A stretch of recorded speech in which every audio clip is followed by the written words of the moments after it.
Jadi ketika head controlnya relax, katakanlah sekarang dia posisinya ekstensi, ketika dalam posisi dulu seperti ini. Ketika ekstensi dari neck, maka tidak hanya cukup neck, tapi vertebra juga akan ekstensi. Kemarin kita sudah singgung bahwa kita memiliki sifat gerakan kita koordinasi dan koordinasi. Satu area bergerak maka diikuti gerakan yang lain. Itu yang harus kita pahami. Makanya kita harus menangani satu kasus secara konsentrasi. Ketika dalam posisi seperti ini, maka yang kamu harus lakukan adalah mengontrol posisi. Bagaimana caranya? Jangan dorong seperti ini. Kenapa?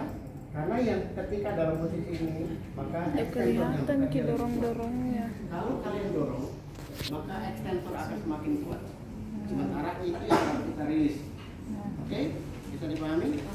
Ya. Yang harus kita lakukan adalah justru dengan memberikan tekanan pada ekstensi, maka dia akan memberikan perlawanan ke arah fleksi. Sebaliknya toh. Jadi kalau dia ekstensi, maka kita berikan dorongan ke arah ekstensi, maka dia akan menjadi ke fleksi. Begitu pula ketika dia cenderung maka ketika kita dorong, kita tidak dorongnya di sana. dengan membantu ini, tapi cukup dengan memberikan stimulasi di bagian back. Seperti itu Secara otomatis dia akan naik, ya naik kan? Karena dia orang normal, jadi dia tidak bisa. Berbeda dengan pasien yang sesungguhnya, ketika kita berikan tekanan seperti ini, maka dia otomatis dia akan memberikan dorongan balik, maka dia akan tegak. Itu cara yang pertama. Cara yang kedua, yang harus kalian lakukan ketika kondisi seperti itu, fleksi, maka kalian bisa mengontrol dengan key point of control. Kita melompat ke key point of control. Ada titik-titik tertentu yang kita bisa pakai untuk mengontrol pola head control yang bermasalah ini. Apa yang pertama kita lakukan ketika dia posisi seperti ini kecenderungannya, maka berikan stimulasi pada para vertebra. Jadi para vertebranya kita berikan stimulasi, maka dia akan tegak dengan sendirinya. Ya. Ya. Ini saja cukup. Kalau anak-anak kan lebih gampang kita handling di shouldernya. Oke. Nah, jadi stimulasi di para vertebranya, maka dia akan ekstensi di kepalanya. Ya.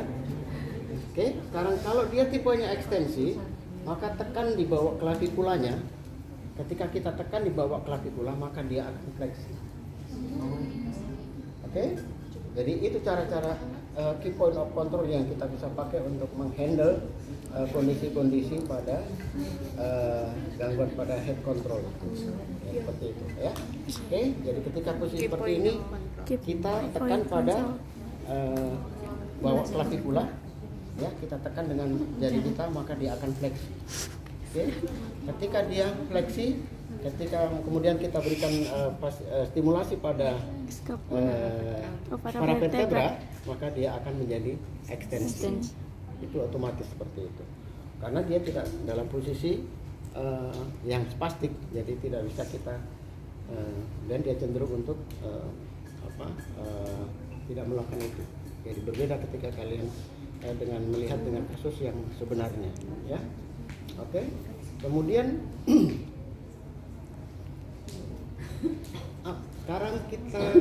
sekarang coba kamu memperhatikan itu gambar di atas, kemudian kamu berpola seperti ini. Nih, semi fleksi sedikit aja. Ya. Nah, ini biasanya kalau posisi tidur, kalau yang tidak terlalu berlebihan, maka polanya akan seperti ini.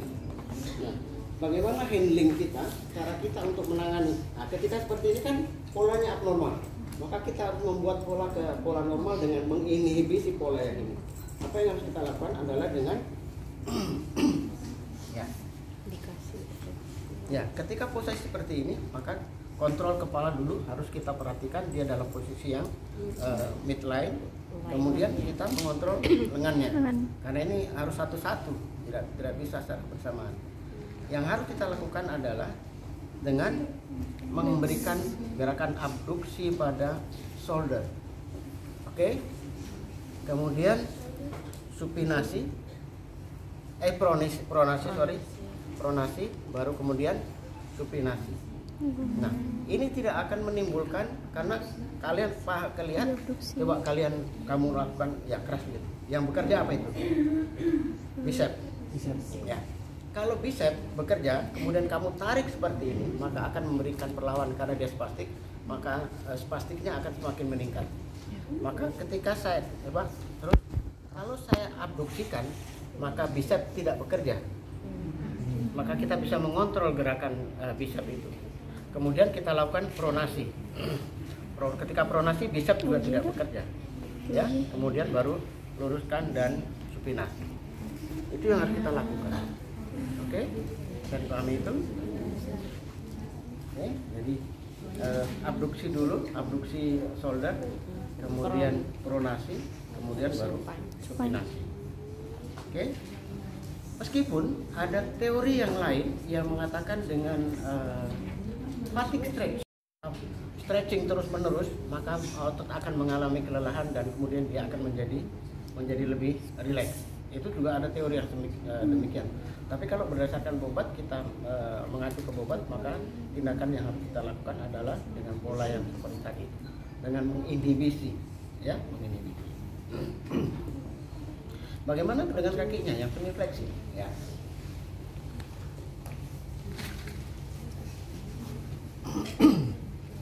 Yang semi fleksi seperti ini, maka kita harus, karena ini posisinya tidak simetris, maka kita harus luruskan dulu. Ya.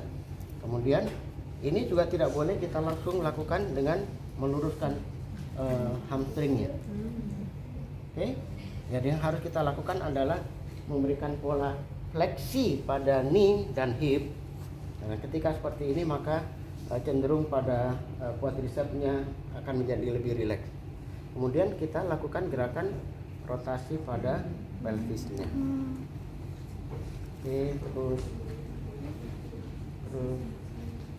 terus sampai dia merasa rileks dan lurus. Kenapa dia semi fleksi? Sebetulnya karena terpengaruh pola di vertebranya. Karena otot-otot vertebra back muscle-nya mereka jauh lebih dominan bekerja, sehingga ketika posisi seperti ini maka otomatis akan menarik hamstring, gluteus dan sebagainya untuk melakukan fleksi ini. Nah, itu yang harus kita rubah, ya. Oke, bisa dipahami? Bisa. Ya. Oke, sekarang kita karena saya harus mengikuti sekuensisnya. Jadi ketika posisi lurus kita sudah terkendali, maka kemudian kita mengajarkan untuk rolling. Dan sekali lagi, kalau tadi yang disampaikan tadi dari ini ke ini itu bukan dilakukan dalam satu sesi latihan secara keseluruhan. Tidak. Jadi kalau di tempat kami, kalau head controlnya ya head control dulu kita selesaikan dulu sampai dia bisa mencapai kemampuan head control yang baik, baru kita beralih ke sesi latihan yang lain. Karena apa? Karena itulah sekuensis dari perkembangan normal neurodevelopment itu. Jadi anak kan tidak mungkin bisa duduk kalau kontrol kepalanya tidak bisa tercapai dengan baik. Anak tidak bisa berdiri dan berjalan kalau dia tidak bisa duduk. Itu artinya sekuensis yang harus kita capai dulu. Dari dasar dulu, kemudian bisa meningkat ke aktivitas yang lebih besar. Ya, oke, kita anggap kita sudah bisa mereduksi polanya, kemudian spastiknya sedikit lebih menurun, maka kita mengajarkan pola rollingnya atau dari supine ke prone. Ya, oke, dari lying ke prone lying. Sekarang posisi yang pertama, teknik yang pertama. Kalau kita mengajarkan untuk pola rolling, maka teknik yang pertama ada sekitar 4 teknik yang kita bisa pakai untuk memberikan latihan rolling pada anak-anak cerebral palsy. Yang pertama adalah fleksi knee, fleksi hip. Stop sampai di sini. Kemudian kita berikan fasilitasi untuk rotasi. Nah, kalau kita baru memulai latihan, maka artinya kita baru membuat pattern of movement-nya. kita baru membuat pola geraknya. Itu berarti kita yang melakukan semuanya. Jadi gerakan itu kita lakukan secara kita yang fisioterapis yang menggerakkan. Jadi ini kemudian saya lakukan gerakan sampai dia ya, ya. Lagi. Jadi itu kita baru kita membuatkan pola gerak. Karena mereka belum memiliki pola gerak seperti itu. Makanya PFGD kalian tidak bisa lakukan karena mereka tidak punya konsep gerakan yang normal. Ya, jadi kita fleksi ini, fleksi hip, kemudian kita fasilitasi atau kalau kita baru mau membuat latihan pola latihan maka kita yang menggerakkan secara keseluruhan. Tetapi kalau kita katakan sudah berminggu atau sudah berbulan kita lakukan itu, maka yang harus kita lakukan adalah menunggu inisiasi movement. Inisiasi movement itu apa? Keinginan anak-anak untuk melakukan gerakan itu yang harus kita tunggu. Jadi kalau sudah tekniknya sama, ini seperti ini, kemudian kita fasilitasi saja. Nah ini yang kaitannya dengan fasilitasi, inhibisi, stimulasi. Ya, itu simultan dilakukan, tidak terpisah-pisah. Ya, ini saya inhibisi karena kalau tidak dia akan lurus lagi. Jadi ini saya inhibisi, ini saya fasilitasi. Stimulasinya apa? Kalau dia bisa berkomunikasi, kasih mainan di sebelah sana untuk dia ngambil. Nah itu artinya stimulasi di sana. Oke? Jadi satu pola latihan maka inhibisinya ada, fasilitasinya ada, stimulasinya ada. Itu inti dari obat itu seperti itu. Meskipun kalau kita mau memotong atau memisahkan untuk inhibisi saja, silakan, tidak ada masalah. Tapi ketika kita membuat pola latihan seperti ini, maka secara simultan harus kita lakukan. Oke? Maka kita harus menunggu namanya ketika kita sudah buatkan polanya, maka kita harus menunggu inisiasi movementnya. Oke, stop. Kemudian kita stimulasi di sana. Ayo ambil mainannya. Maka ketika itu maka dia akan ambil mainan. Ya, gitu. Oke. Kembali lagi. Itu juga sebaliknya.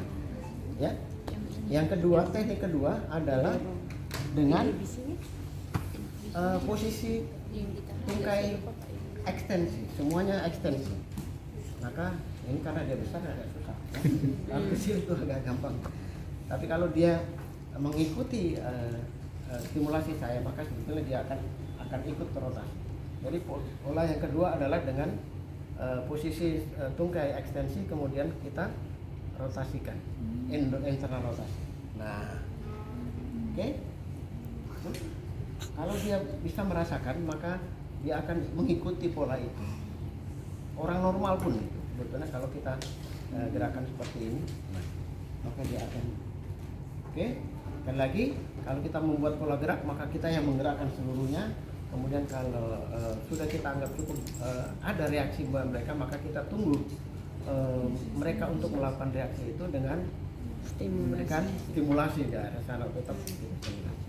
Oke, itu yang kedua. Yang ketiga kita gunakan lengannya mereka.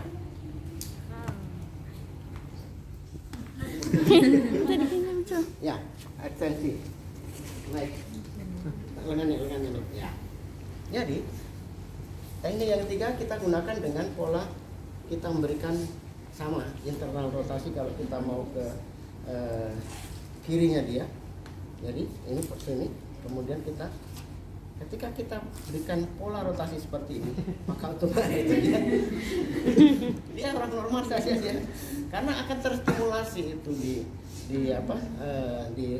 shouldernya dia ya. Ketika saya endorotasi maka dia itu terus. Jadi kalau kita baru membuat pola maka kita yang melakukan pola gerakan itu. Tapi kalau sudah mulai ada gerakan maka kita tunggu reaksinya untuk dia mau melakukan sendiri. Jadi kita tunggu saja. Kemudian tetap stimulasi harus ada supaya lebih memudahkan untuk dia melakukan gerakan. Oke, itu pula sebaliknya. Kiri juga demikian. Ya. Kemudian kita endorse. Oke, kita ambil mainan. Dan yang terakhir, yang keempat adalah kita menggunakan kepala mereka, leher mereka. Nah, ini kalau kalian belum yakin, jangan lakukan. Kalian belajar dulu dengan bisa merasakan atau feeling kalian sudah terbangun dengan baik, maka kalian boleh lakukan ini. Bagi kepala. Karena kalau pada anak bayi biasanya, apalagi kalau head controlnya masih belum bagus tadi, maka akan berisiko ini ya. Nah, jadi sekali lagi kenapa saya buat yang terakhir, karena ini pilihan terakhir yang kalau ya. Kalau kalian mau merubah ke pola ke kanan, maka tangan kanan kita ada di bawahnya.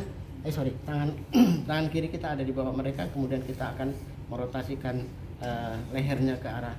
Nah, ketika kita rotasikan, maka otomatis dia akan. Tapi kalau anak-anak yang head controlnya masih lemah sekali, maka biasanya agak sulit.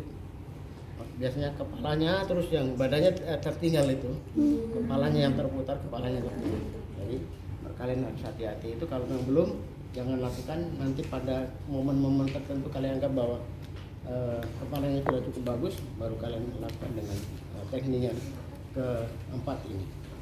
Oke? Mau dicoba? Silakan. Mau anukan kalian, membayangkan kalian.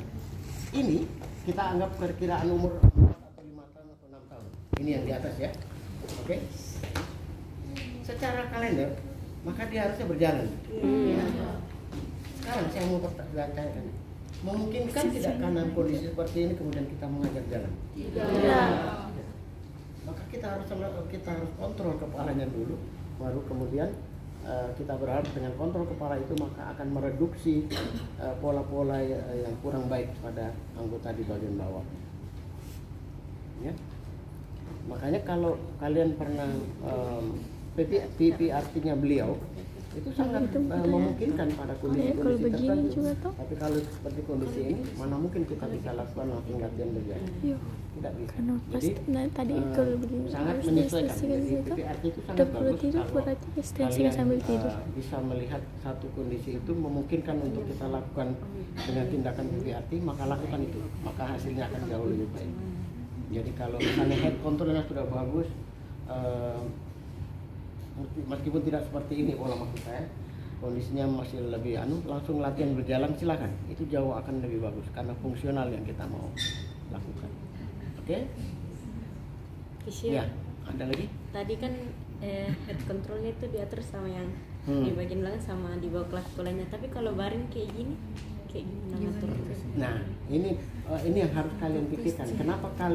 Kenapa kami memilih posisi duduk daripada posisi berbaring? Kira-kira kalian bisa pahami itu tidak? Supaya lebih leluasa. Ketika dia baring, maka gravitasi akan berpengaruh pada ekstensor mereka. Maka sulit kita untuk mengontrol gerakan kepala mereka. Begitu juga ketika kita tengkurapkan, maka gravitasi juga akan berpengaruh. Maka saya ketika menangani kasus seperti ini, maka diajarkan bagaimana mencari pola yang zero gravitasi. Ketika dalam posisi duduk seperti ini, otot aksesoris di leher, SCM dan sebagainya cenderung tidak terpengaruh oleh gravitasi.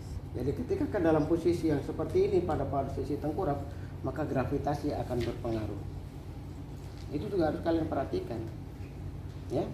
Nah, maka kami memilih dalam pola latihan seperti ini dengan pola duduk, sehingga kami lebih mudah untuk mengontrol gerakan kepalanya. Jadi tidak semuanya dilakukan dengan posisi baring, ya. Jadi kita memilih dengan posisi-posisi yang lain yang lebih menguntungkan. Itu bentuk juga bagian dari fasilitasi yang harus kita berikan. Kemudian fasilitasi itu adalah kemudian kalau inhibisi merubah pola yang abnormal menjadi pola yang lebih normal, ya. Kalau stimulasi, memberikan stimulasi atau memberikan rangsangan supaya anak itu mau melakukan gerakan. Nah, key point of control tadi adalah titik-titik tertentu untuk kita bisa mengontrol gerakan di ini. Nah, untuk seperti ini juga kita bisa key point of controlnya melalui lengan mereka.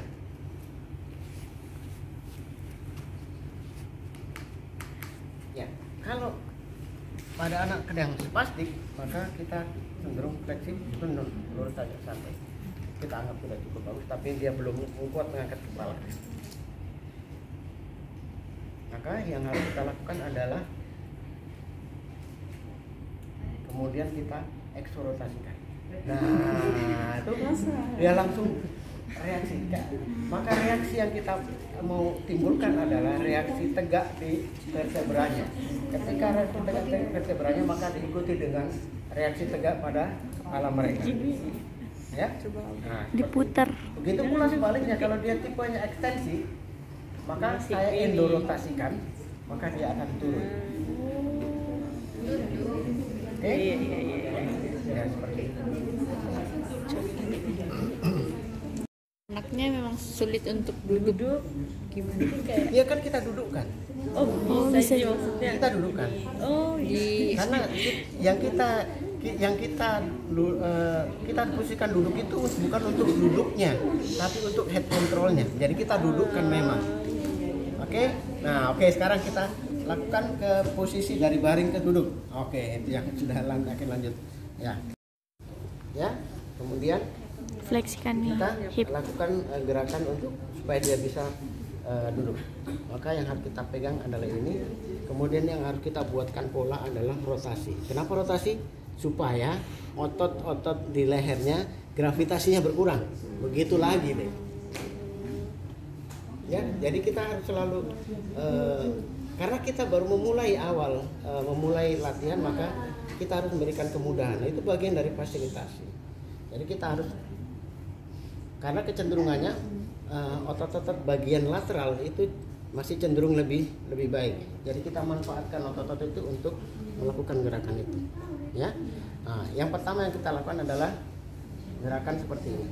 1, 2, 3, 4, 5, 6 sampai 5. Oke?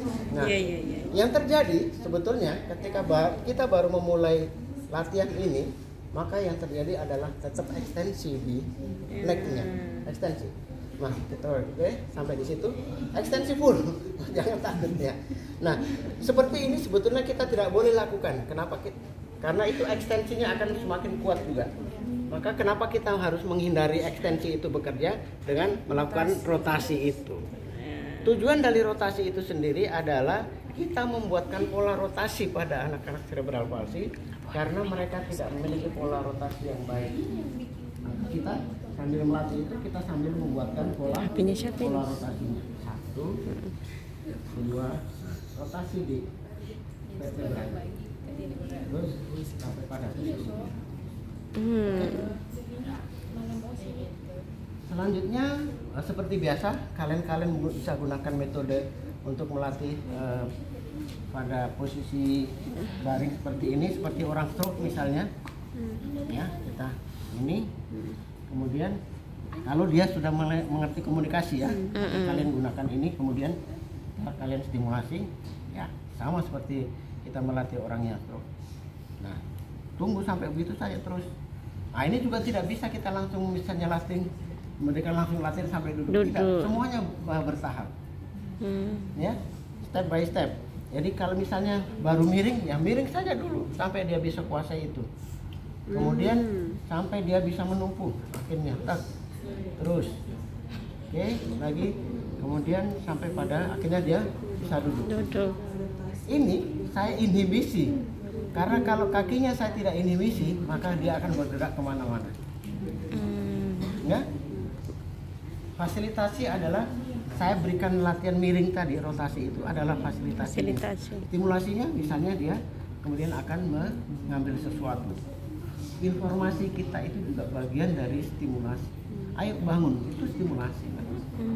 Jadi bukan hanya mainan yang ada di depannya atau di mana, tapi itu juga bagian informasi yang kita berikan, itu juga bagian stimulasi dari konsep obat yang kita berikan. Oke, silakan, ada pertanyaan? Kalau ada yang mau coba, ya. Jadi yang gerakan-gerakan itu difasilitasi buat anak-anak yang spastik, maksudnya yang gerakan badannya itu spastik yang sedang gerakan fleksi atau ekstensi. Tapi kan ini khusus buat dibahas buat ini. Tapi kalau misalnya anak-anak yang autis atau Down syndrome tapi keadaannya spastik, sama bisa dilakukan gerakan ini juga. Selama dia bergabung, berarti ada spastiknya. Kalau misalnya kan kemarin kita sempat singgung bahwa terkadang anak-anak cerebral palsy diikuti anak dengan kondisi autis. Kalau kondisinya memungkinkan seperti itu ya kita lakukan. Tetapi pada dasarnya anak-anak dengan cerebral palsy yang diikuti autis biasanya kecenderungan head controlnya dan sebagainya itu masih jauh lebih baik. Artinya 50-50 kondisinya. Nah, seperti yang kita tangani namanya Haira itu autis juga dan ada cerebral palsy juga. Karena hasil tes yang kita lakukan misalnya refleksnya, kemudian tonusnya dan sebagainya itu memungkinkan kecenderungan untuk dia masuk ke kategori cerebral palsy. Nah, gangguan yang dimiliki hanya tidak mampu dari duduk ke berdiri. Jadi sekarang alhamdulillah sekarang dari duduk ke berdiri mulai dia bisa berdiri sendiri. Tapi karena ada autisnya dia tidak bisa fokus, nah itu yang menghambat lagi. Karena sekali lagi kognitif itu kadang-kadang memberikan dampak yang begitu besar terhadap prognosisnya dia. Tapi juga pada kasus-kasus tertentu kognitif yang pintar akan menolak, itu juga akan menghambat. Kemarin yang sempat menjadi studi kasus senior kalian itu hanya diplegia. Diplegia itu rata-rata mereka bisa jalan, kognitifnya bagus. Iya, sekolah kemarin. Kalau dia diperintah, kalau dia tidak mau ya tidak mau. Nah, itu juga kadang-kadang menjadi hambatan. Ya, makanya kita harus perlu seni untuk merayu mereka, ya. Dan kebetulan Pia itu bagus, intelijensianya bagus, cukup bagus. Dan komunikasinya juga bagus, tapi ya gitu kadang-kadang gangguan emosi itu ada. Dan lagi rata-rata anak dengan spastik diplegia itu keras kepala, jadi tidak bisa sukar sekali diatur kalau diambil. Ya. Tapi ya sangat tergantung dari lingkungannya. Kalau lingkungannya membentuk dengan baik maka dia akan juga itu. Ya. Nah, yang kita lihat di gambaran kasus yang ada di slide itu, nah itu juga bagian dari bagaimana kita mengontrol gerakan kepala mereka, ya. Jadi kita memberikan support menumpuh dengan baik sehingga membantu reaksi dari protraksi di shouldernya, ya. Nah itu akan membantu. Kita berharap dengan latihan seperti itu head controlnya akan menjadi lebih baik. Yang di belakang itu juga kayaknya anaknya dosen keperawatan juga. Yang tapi keperawatan nurse ya, bukan. Itu lihat cara duduknya. Ketika long sitting maka dia duduknya di sakralnya, bukan di, ya. Ya, itu artinya apa? Ada kecenderungan kontraktur di hamstring, kemudian gluteusnya dan sebagainya. Dan itu yang harus kita tangani itu. Makanya kita stretching menggunakan casting. Kita butuh alat bantu. Oh ya, sorry. Saya kelewatan tadi. Apa yang membedakan bobat lama dengan new bobat? Bobat lama konsepnya adalah problem solving, mencari jalan keluar atas persoalan yang dihadapi itu. Misalnya kontraktur, ya dicarikan jalan keluar dengan misalnya dengan spleen tadi itu. Nah itu termasuk metode bobat yang lama. Bobat yang baru yang kita terapkan tadi ini. Nah itu new bobat. Nah tapi kadang-kadang kami masih mengkombinasikan kadang-kadang ketika karena kalau kita stretching pada anak-anak, di salah satu buku Physical for Children yang pernah saya baca bahwa stretching adalah salah satu metode untuk mengurangi spastik. Jadi kita stretching dalam waktu 45 menit, bukan stretching yang 1, 2, 3, tidak seperti itu. Jadi stretchingnya minimal 45 menit di dalam buku itu. Nanti kalau sempat kalian cari buku itu, silakan. Butuh 45 menit. Makanya tidak mungkin kita mau melakukan stretching 45 menit dengan posisi manual seperti itu. Maka kita harus mencari teknologi yang membantu kita untuk bisa merubah. Maka kita gunakanlah spleen. Kalau spleen itu untuk melakukan stretching itu. Yang kedua, kalau kita stretching secara manual, dia akan menangis, merasa tidak nyaman. Tetapi kalau kita gunakan spleen, mereka tidak merasa terganggu. Jadi kadang-kadang kita memang butuh menyiasati situasi untuk menangani kondisi-kondisi. Karena tidak semua anak-anak memiliki tingkat emosi yang sama, ya. Oke, seperti itu. Ada yang mau ditanyakan? Jadi, ya? Iya, spleen yang di tangan itu juga spleen, yang di kaki itu juga spleen. Spleen itu alat bantu untuk menyangga. Karena kecenderungannya kan mereka tidak bisa mengontrol gerakan di kakinya atau tangannya, maka kita bantu mereka untuk mengontrol gerakan itu. Nah, kemarin saya kenapa saya bilang intervensi kita sangat tergantung dari perspektif kita melihat kondisi itu. Kalau kalian melihat head controlnya jelek itu karena muscle weakness problem, maka orientasi yang harus kalian pilih adalah strengthening. Tapi kalau Bobat mengatakan it's not muscle weakness problem, it's motor control problem. Kenapa? Ketika kita fasilitasi sedikit, maka dia bisa melakukan gerakan. Berarti bukan muscle weakness, tapi kontrol motor problem. Mereka tidak bisa mengontrol karena memang fungsi dari korteks itu adalah mengontrol tonus otot dan gerakan otot kita. Ya, jadi itu yang kita pilih. Kenapa kita tidak makanya di Bobat saya bilang tadi, di Bobat itu tidak ada istilah strengthening atau penguatan, tapi bagaimana kita mencari solusi melalui fasilitasi supaya kemudian dia bisa melakukan gerakan dengan baik. Oke, sudah kita cukup dari posisi dari tidur ke duduk. Yang ketiga adalah dengan posisi tengkurap. Nah, posisi tengkurap itu akan jauh lebih mudah dilakukan anak cerebral palsy. Ya, karena ekstensornya yang akan berkembang, karena ekstensor yang berkembang duluan. Oke? Ya. Nah, ketika seperti ini, maka kita cukup memfasilitasi di hipnya saja. Oke, kita arahkan ini dulu. Ya. Oke, yang satu juga. Ya. Oke. Nah, kemudian kita fasilitasi di tidak langsung. Harus ini dulu naik. Nah, ya gitu. Nah, itu tangannya kita harus kasih buat. Ya, setelah itu kita itu otomatis. Karena biasanya ekstensor yang masih bekerja lebih duluan. Ya. Oke. Nah, setelah itu dia akan bisa dalam posisi sampai posisi duduk, dorong tangannya ke belakang, dorong tangannya ke belakang. Nah, yang harus kalian pahami, ketika dalam posisi perubahan posisi dari posisi tengkurap ke posisi duduk, maka yang terjadi adalah posisi W sitting seperti ini. W sitting, okay? ya. W sitting. Ini W sitting istilahnya duduk seperti huruf W, ya. Iya. Karena apa? Kenapa itu dipilih oleh anak-anak cerebral palsy? Karena dalam posisi ini mereka stabil, base of supportnya besar, bidang tubuhnya besar, sehingga dia lebih stabil. Tapi bahayanya, ketika dia merubah dari pola duduk ke berdiri, maka yang terjadi adalah X. Silakan di klik ke Next. duduk lagi. Nah,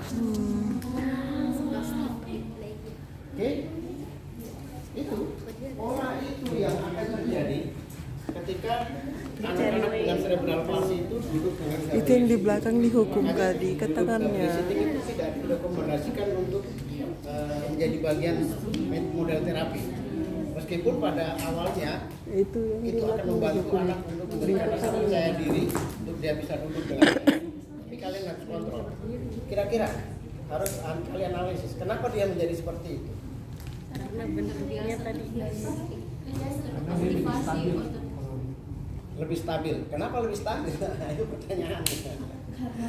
Lihat anatominya.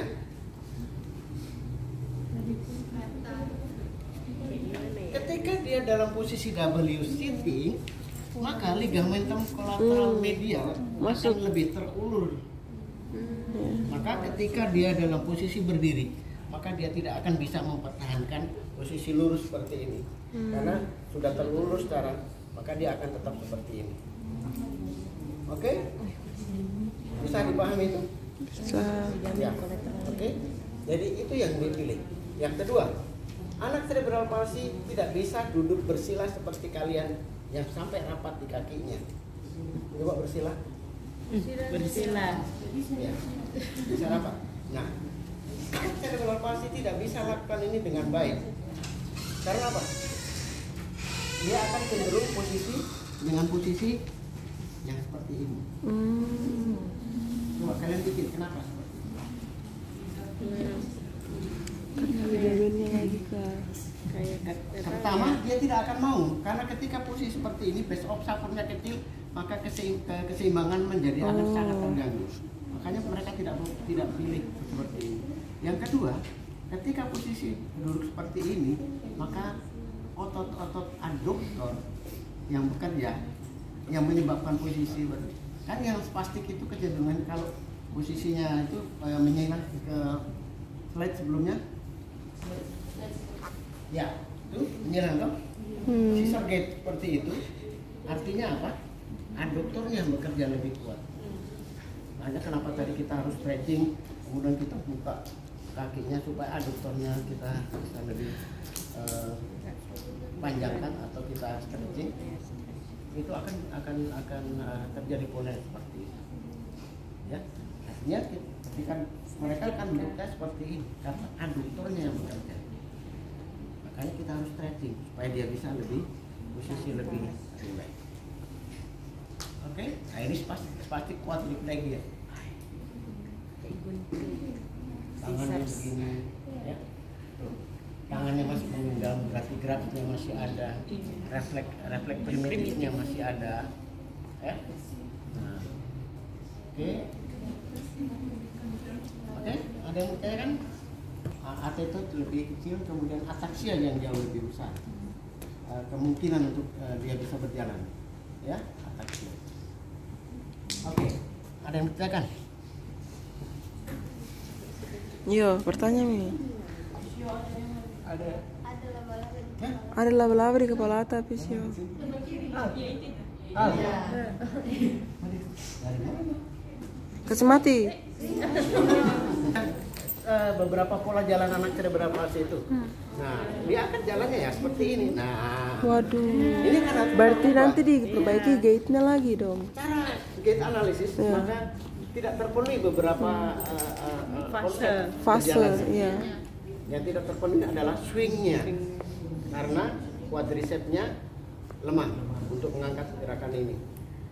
Nah, ketika begini kan berarti kok quadricepsnya juga lemah, bukan hanya hamstringnya, tapi quadricepsnya lemah. Ya, maka tidak terpenuhi itu. Kemudian ketika dia swing, kalau kita orang normal harusnya heel strike. Iya. Oke? Karena tibialis anterior kita bekerja dengan baik. Tapi karena mereka seperti itu, maka tibialis anteriornya juga menjadi lemah sehingga harus ketika dia setelah swing dia menjadi off. Nah, itu yang harus kita rubah. Nah, ketika kita sudah tahu permasalahan seperti itu, berarti kita harus kuat quadricepsnya, hamstringnya, kemudian tibialis anteriornya supaya melakukan itu, bisa melakukan gerakan berjalan dengan baik. Kemudian kita harus tetap mengontrol adduktornya supaya dia lebih tingkat ekstensibilitas dan fleksibilitas jauh lebih maksimal sehingga bisa mengontrol polanya dengan baik. Slide selanjutnya. Sebelumnya ada yang berdiri, kontrolnya jelek, maka dia akan fleksi. Ketika dia fleksi, maka diikuti dengan protraksi shoulder. Ketika protraksi shoulder, nah ini sebetulnya kalau kita tidak kontrol maka dia akan begini. Ya, oke. Nah, ketika posisi seperti ini, kemarin saya bilang kalau orang fleksi maka tidak akan bisa mengunyah, tidak bisa menelan. Maka kita harus ubah. Bicara juga tidak bisa. Bicara kenapa tidak bisa? Karena rib cage-nya terkunci dalam posisi protraksi sehingga intake oksigen yang masuk ke dalam paru sangat sedikit sehingga tidak mampu menghasilkan suara.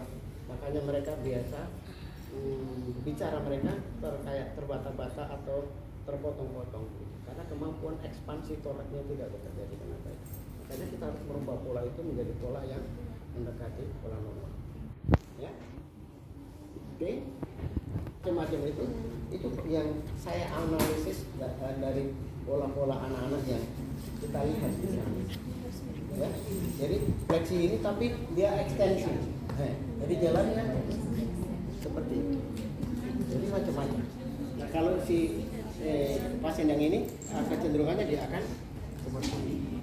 Dia cenderung ke fleksi.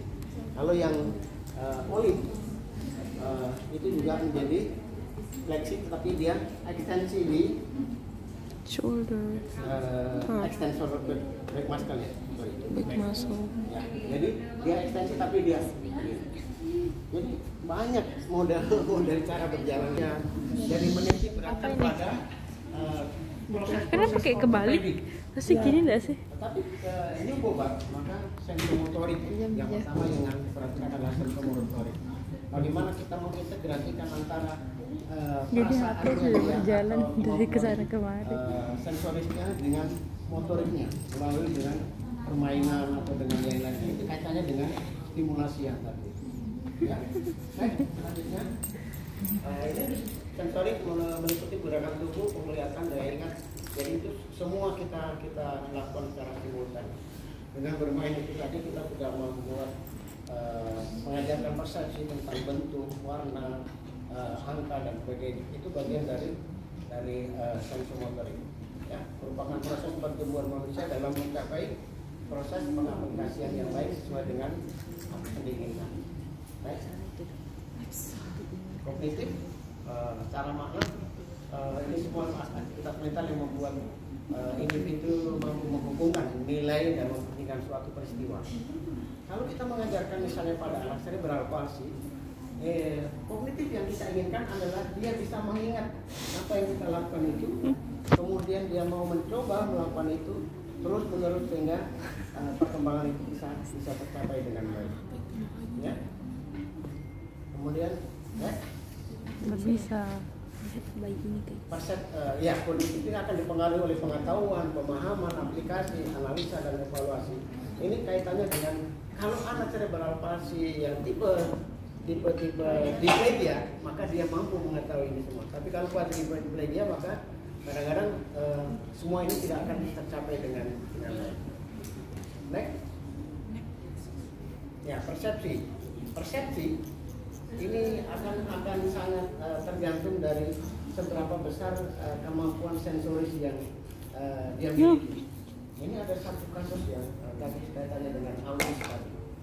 Autis itu kadang-kadang salah persepsi. Jadi kalau ada pasien itu kalau saya cubit tangannya, dia tertawa setengah mati. Jadi salah dalam memberikan umpan balik itu salah. Karena gangguan dari autis itu adalah gangguan sensori integrasi. Kemampuan otak mereka dalam memanage stimulus itu yang bermasalah. Jadi kalau kita cubit, dia ketawa setengah mati. Padahal harusnya kan menangis. Tetapi sebaliknya, kalau kita sentuh di kakinya, dia menangis. Terbalik, harusnya dia geli gitu, maksudnya dia harusnya geli. Tapi yang ekspresi yang ditunjukkan adalah dengan menangis. Itu kadang-kadang seperti itu. Atau kadang-kadang dia lambat dalam merespon. Jadi nanti setelah beberapa saat, kalau orang normal misalnya saya cubit gini pasti reaksi, langsung reaksi. Berarti dia tidak delay, dia normal. Tapi kalau anak autis kadang-kadang kalau kita cubit gitu nanti dalam beberapa saat baru dia mulai masuk seperti itu. Artinya apa? Nilai ambang rangsangnya yang harus kita perbaiki pada anak autis. Dengan cara ya harus kita naikkan ambang rangsangnya. Kita cubit berkali-kali sampai dia akhirnya merasa. Tidak apa-apa dia sampai nangis. Artinya ketika dia menangis itu berarti dia Terasa sakit. sensornya bukan jadi dengan baik. Pusing di kesian. Tapi ya harus dengan persetujuan orang tua. Ini konsen itu perlu suatu saat kalian bisa mengalami kasus apapun, maka konsen itu harus menjadi bahan yang kalian harus letakkan kepada orang tua bahwa tindakannya seperti ini kemungkinan. Karena sekarang kita berhadapan dengan ada salah seorang teman sejawat kita yang berhadapan dengan hukum karena gara-gara melakukan hal seperti itu. Dia tidak memiliki konsen. Yang kedua, dia melakukan itu bukan kompetensinya. Jadi dia melakukan tindakan di luar kompetensi, kemudian tidak memiliki konsep. Ketika orang tua menuntut, maka kita yang salah. Dan itu sekarang berhadapan. Saya sudah 2 kali dipanggil polisi untuk dimintai keterangan apakah yang dilakukan teman sejawat ini benar atau salah. Secara teman kita harus membela dia, tetapi secara profesional apa yang dilakukan dia salah. Ini yang membuat kami harus betul-betul berpikir bagaimana menyelamatkan teman sejawat tanpa harus mudah-mudahan dia masih bisa dimediasi. Ya, saya sudah 2 kali dipanggil polisi untuk minta keterangan apakah tindakan ini ilegal atau ilegal. Secara profesi ilegal karena kita melakukan tindakan di luar kompetensi kita. Karena dia lakukan adalah terapi perilaku. Nah, sementara terapi perilaku itu tidak pernah kita belajar.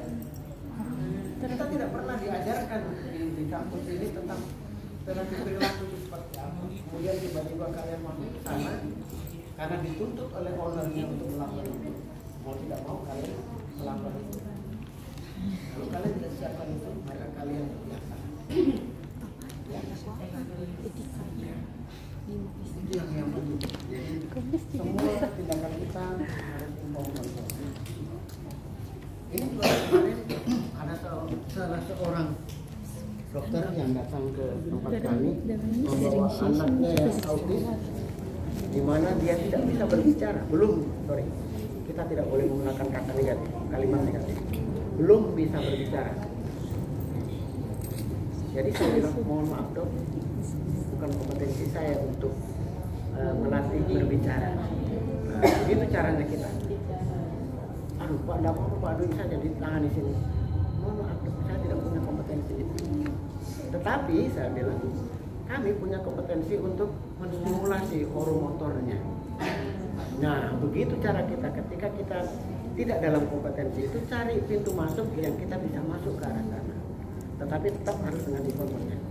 Jadi saya akan stimulasi oromotornya dok, stimulasi otot wajahnya, dan saya membutuhkan persetujuan dokter. Kalau dokter setuju, tanda tangan. Karena resikonya biasanya kami harus membuat dia menangis misalnya, supaya karena dengan menangis itu akan muncul dia suaranya minta tolong kah, panggil mamanya kah, gitu cara saya ya. Jadi saya harus minta izin ke orang tuanya, dok silakan tanda tangan, saya akan lakukan ini. Kalau dokter setuju saya lakukan, kalau tidak dokter boleh ke tempat yang lain yang sesuai dengan problem mereka. Susah ya. Jadi kalau misalkan info konsen itu harus ada.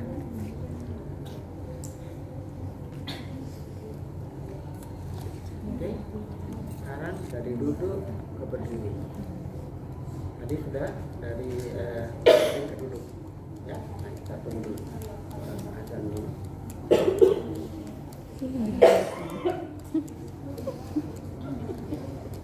Tidak banyak orang yang tidak banyak terapi yang suka di pediatrik. Karena di pediatrik itu ribet.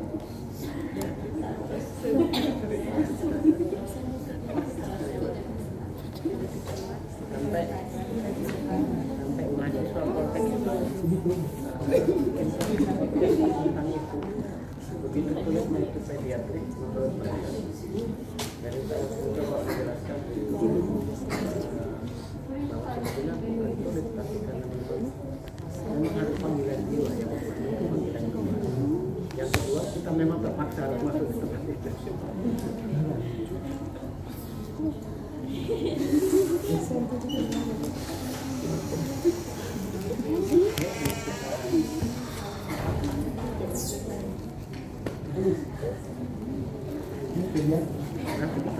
Nanti saya akan coba mengajak kalian untuk berpikir apakah yang kita lakukan atau yang pengalaman yang kalian dapatkan itu kira-kira sesuai dengan kegiatan.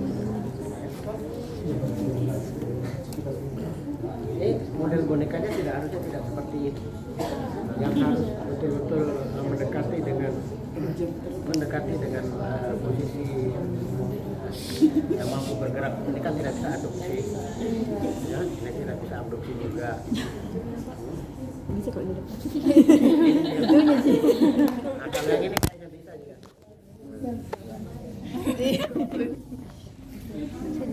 Nggak bisa. Nggak tahu begini dari tadi. Kayaknya 0,5 deh. Nggak boleh gitu sih, kok 0,5.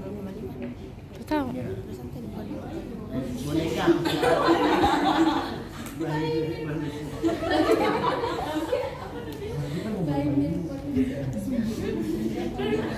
Kemarin di refleks itu ada refleks primer standing pada. Nah, itu contohnya begini. Jadi kalau anak bayi diposisikan seperti ini, maka dia otomatis dia akan melakukan gerakan ini. Itu namanya primer walking dan primer standing. Ya. Jadi kalau kita berdiri kan otomatis dia Sen. selesai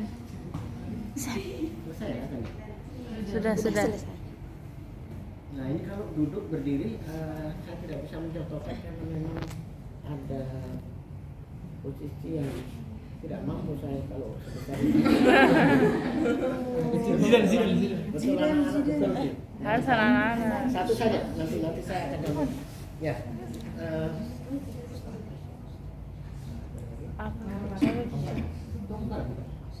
Jadi kalau untuk latihan duduk kita kan sudah posisi duduk tadi kita sebut. Kalau kita mengajarkan posisi duduk ke berdiri, maka teknik pertama yang kita bisa berikan adalah tangan kita berada di dada mereka. Oke, satu, tangan kiri atau tangan kanan tergantung dari kebiasaan kalian itu berada di knee-nya dia. Jadi dia dalam posisi duduk seperti ini di pangkuan kita. Ya. Kemudian kita tahan ini inhibisi. Tangan kita di knee ini bagian dari inhibisi. Oke. Kemudian kita fasilitasi itu dengan gerak kita yang bergerak. Nah, maka ketika kita kunci lututnya, maka dia akan posisi dia berdiri dari duduk. Ya, bisa kalian bayangkan itu. Seandainya ada guling biasa gitu akan jauh lebih mudah. Jadi ketika knee-nya begini, kita pangku begini, ya. Nah ini ketika saya berdiri begini, maka ini akan terstimulasi untuk knee-nya untuk ekstensi, ya. Karena kemudian kita inhibisi. Oke, nah itu yang pertama. Yang kedua, kita dudukkan di kursi, ya. Saya ini kursi, ya. Kemudian tangan kita berada di gluteus dia, di samping di pelvic. Kemudian ibu jari kita berada di gluteus mereka. Jadi yang kemudian kita lakukan adalah membuat gerakan seperti ini.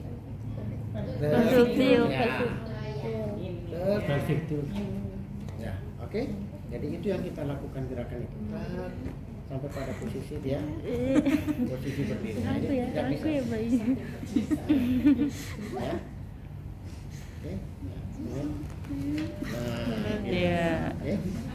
Itu kalau anak kecil bisa. Makanya kalau bisa. Ya. Yang ketiga, ini selanjutnya adalah kita menggunakan tadi ekstensi eksternal rotasi dari lengan atau eksorotasi dari lengan. Jongkok. Kita anggap dia duduk di bangku. Ada bangku kan? Bangku itu dipakai yang sama. Ya itu boleh. Siapa bilang gitu, Bos?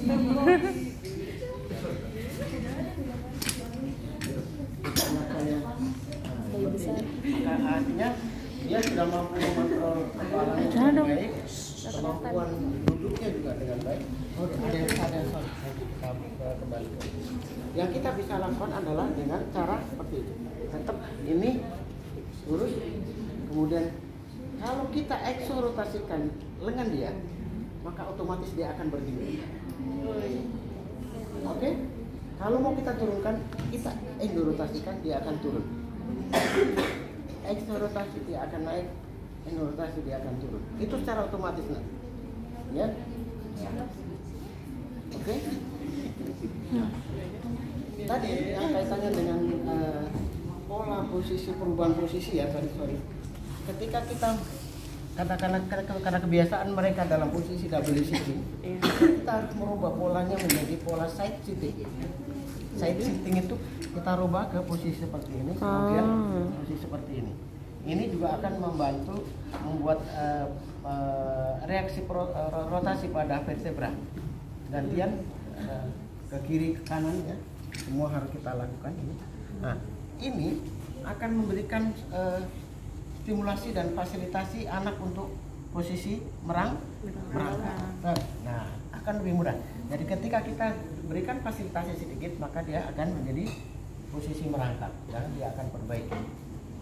Nah, untuk pola merayap, wrapping tadi itu merayap. Kalau merangkak itu crawling. Jadi katakanlah crampingnya sudah bagus. Sekarang seperti si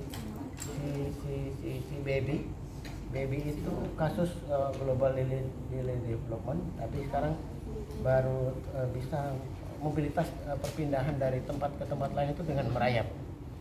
Pada anak cerebral palsy, maka dia tidak memiliki gerakan diagonal. Maka yang dia lakukan adalah merangkaknya akan dengan pola seperti kayak ini. loncat. Nah, ini yang harus kita inhibisi, kita fasilitasi dan kita stimulasi. Ya. Saya nih. Quebec. Itu pola yang salah maksudnya. Mau dibenerin, mau difasilitasi. dibenerin. Inhibisi. Nah, karena kecenderungan mereka adalah total movement, kemarin kita sudah sebut ya. Mereka anak-anak cerebral palsy punya mekanisme gerakan total movement. Mereka tidak punya disosiasi movement, tidak punya gerakan diagonal, tidak punya gerakan selektif, ya. Maka kita harus inhibisi karena dia kecenderungannya melangkah secara bersamaan. Maka biasanya kita harus 2 orang. Satu terapis tangan, satu coba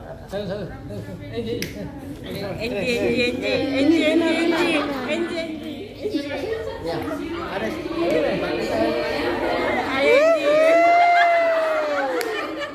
Palmaro lagi Enji. Nyang. tangannya tidak begitu ya begini ya. Kalau tangan dan kakinya akan selalu bergerak secara bersamaan dan itu tidak diagonal. Maka kita harus menginhibisi salah satunya. Jadi kalau saya menginginkan ini gerakan muncul, maka kita harus stimulasi untuk. Nah, kemudian tangannya aku pegang. Tangan kirinya maju. Begitu. Ya, dibantu. Kalau dia tidak mengerti, ya. Kalau sudah mengerti ya kita tinggal mengontrol. Kalau kaki anak belakangnya, kita tinggal mengontrol kakinya saja. Oke, inhibisi lagi nih. Ya, stimulasinya apa? Suruh ambil benda di depannya dengan tangan kanan. Tangan kanan maju, tidak terlalu jauh lah, seperti posisi berangkat. Ya, oke. Kemudian ini kita inhibisi. Jadi yang tadinya stimulasi kita inhibisi, yang tadinya stimulasi kita inhibisi lagi. Jadi semua gerakan yang kita berikan pada pasien kita kalau